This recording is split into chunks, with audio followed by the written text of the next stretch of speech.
Good morning, Stephen Talbot here. Today is Tuesday, September the 26th, 2017.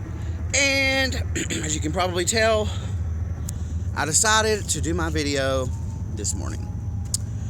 I did morning videos at first, but, well, first, I'm so happy that you decided to join me.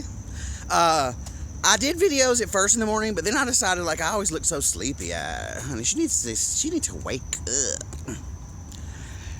up. But I was so excited to share with you my value-added resource today. So, I guess I'll get right to it. In under 1 minute, folks. Remember I told you I was going to reduce my videos down today. Okay, so I got to talk really fast. So, there's a lady named Gretchen. I think her name's, oh God. What, is that her name? Hold up. Shit. I think her name is Gretchen. I can't remember now. Anyway, I will leave a link in the description below to both her website, and her website has a quiz on it, which I would love it if you guys would take it. So, fuck, now I can't remember. I was going to talk about the 4 personality types that she came up with. So, I took this quiz yesterday, and I was very shocked. There's 4 different tendencies, she calls them, tendencies. And she says that everybody in the world fits into one. They're obligers, upholders, rebels, and questioners. 4 different personality types. So, let me go over them with you. There is the upholder. An upholder is someone who keeps to their commitments and internally and externally, which means that whether they have a boss who has, given them an assignment, or whether they set a New Year's resolution, they're able to easily keep to both of those. Those are upholders. Then there are questioners. An upholder is the smallest percentage of the population. Or, I think the smallest. Up next is the questioner. A questioner is someone who questions everything. Now, if it makes sense, if they hear something, like if they're sitting in a meeting and the boss is going and assigning stuff to people, if it makes sense to them, they will then internalize that expectation, and they easily meet it. Now, if it doesn't make sense to them in their way of thinking, if it seems like it's a waste of time, energy, effort, money, then they will ask a lot of questions, almost to a fault. They will ask so many questions oftentimes that people are like, why are we still having this conversation? I gave you an assignment, I expect you to do it. Now, any good team in a business is made up of a combination of all of these 4 personality types. Well, yeah. Next is the obliger. An obliger is someone who easily keeps commitments externally. So but they fail to do it internally. So there's someone who probably are bad at keeping internal commitments, such as New Year's resolutions, or saying I'm going to lose weight. They need some sort of they need some structure. So they really need to sign up for the exercise class. They need to sign up for the group fitness class. They need to sign up for programs where they're held accountable, like Weight Watchers, for example. Weight Watchers would be great for someone who is an obliger. An obliger often envies an upholder because they're like, are they able to just do that so easily? Now, I took this test and I was shocked. Now, I think that depending on your mood, maybe even depending on the time of day, depending on the season or whatever, depending on how you feel about people in general at the time that you take the quiz, and I'm going to leave a link to it in the description below so that you can take it and find out which tendency you are. I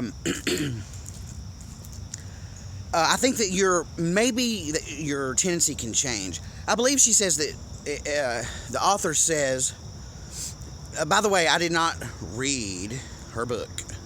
She was on a podcast that I listened to called The Upgrade. It's by lifehacker.com. I love lifehacker.com.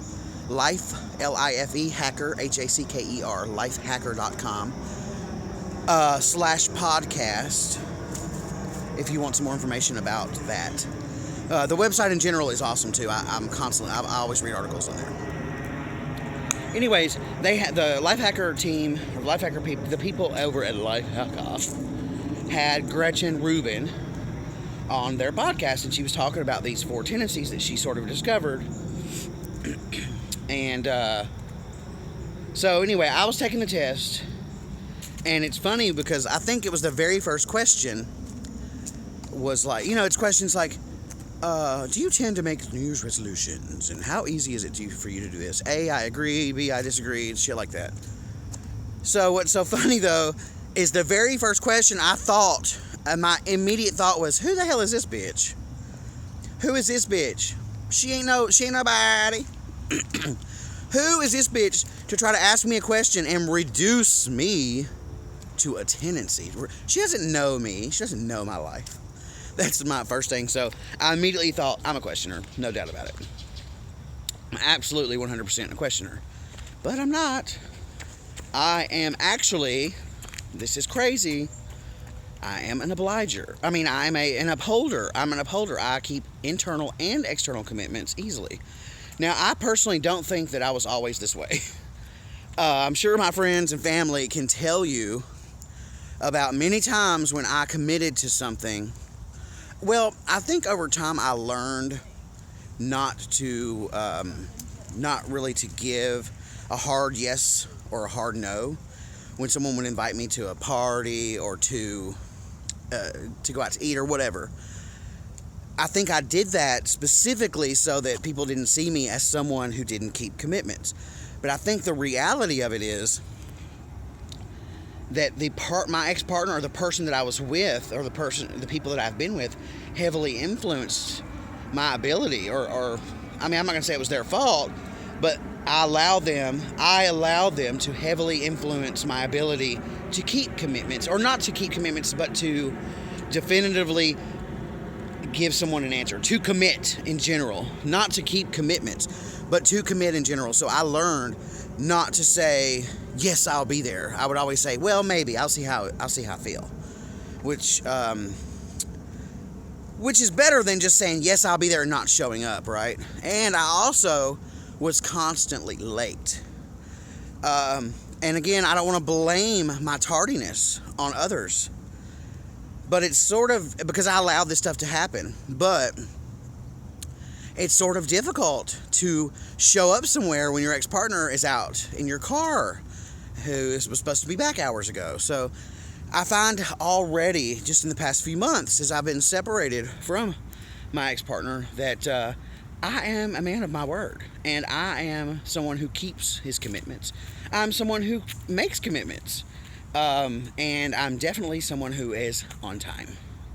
So, maybe in your relationships, you find yourself not wanting to keep commitments. Maybe you find yourself wanting to go in isolation or being isolated from your friends and your family. Maybe you find yourself late all the time, and it's because of your partner. If it is, maybe you should seriously evaluate what you're doing, what you're allowing to happen. Maybe you should draw some lines in the sand, set some boundaries, some clear boundaries that shouldn't be crossed and that can't be crossed. You have the right, you deserve to be able to set those boundaries, and you deserve to be able to draw lines in the sand. You absolutely 100% owe it to yourself to set up personal policies. And if people disrespect those policies, then I think it's time for them to take a hike. So, I mean, 9 minutes and 30 seconds, so I'm going to keep it under 10 minutes this time. So, anyways, I'm going to leave the link below. Please take the personality test and let me know what kind of not personality, but your tendency. Let me know what kind of tendency you are, what bucket you fall in. As always, thank you so much for watching my videos. I really appreciate you being here. Please share them with your friends and your family. Give me a thumbs up if you think they're entertaining, informational, resourceful. Leave a comment if you have a question or if you think I'm cute. And as always, until next time, enjoy yourself.